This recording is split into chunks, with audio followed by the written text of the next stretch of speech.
Kiora and welcome to a nadan curry cooking vlog. നമ്മളിവിടെ ഷോപ്സിലൊക്കെ കാണുന്ന ഒരു വെജിറ്റബിളിലെ കൊച്ചു കൊച്ചു സുഗീനീസ് ഓർ കോജിറ്റ്സ്, ബട്ട് ഇത് കുറച്ചുകൂടെ കാലം വളരാൻ അനുവദിച്ച ഈ കോലത്തിലൊരു ഹ്യൂമങ്കസ് സാധനം നമുക്ക് കിട്ടും. ഇവിടുത്തെ സായിപ്പ് മണ്ടന്മാർ ഇത് ഭയങ്കര ചെറുതായിരിക്കുമ്പോൾ തന്നെ പറിച്ച് കഴിക്കണേ എന്തിനാണോ ആവോ. അതൊക്കെ പോട്ടെ, നമുക്ക് ഇത് വെച്ചൊരു കറി ഉണ്ടാക്കാം. കോജിറ്റ്സ് മോര് കറി കേട്ടപ്പോൾ എന്ത് തോന്നി? ഫ്രഷായി. നമ്മുടെ നാട്ടിൽ കുമ്പളങ്ങ മോരുകറി എന്നൊക്കെ ഇതിനെ പറയാം.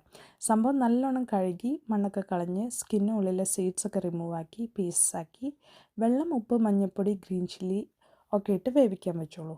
അതാകുമ്പോഴേക്കും നമുക്കതിൻ്റെ അരപ്പ് റെഡിയാക്കി എടുക്കാം. അതിന് മിക്സിയുടെ ജാറിലേക്ക് നല്ല ഫ്രഷ് തേങ്ങ, ഒരു ഗാർലിക്, കുറച്ച് നല്ല ജീരകം, ഇച്ചിരി കൂടെ മഞ്ഞൾപ്പൊടിയൊക്കെ ചേർത്ത് നല്ലോണം പേസ്റ്റാക്കി എടുക്കണേ.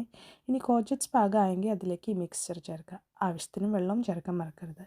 ഇത് നല്ലോണം തിളച്ച് വന്നാൽ അതിലേക്ക് നല്ല കട്ട തൈര് ഉടച്ചത്, ആവശ്യത്തിന് കൊഴുപ്പും പുളിയൊക്കെ നോക്കി ചേർത്ത് ആവി പറക്കുമ്പോൾ തന്നെ മാറ്റിക്കോളൂ. ഇതിലേക്ക് കടുക്, ഉലുവ, വറ്റമുളക്, കറി ലീവ്സൊക്കെ താളിച്ചിട്ട് നല്ല അടിപൊളി കോജിറ്റ്സ് മോര് കറി റെഡി.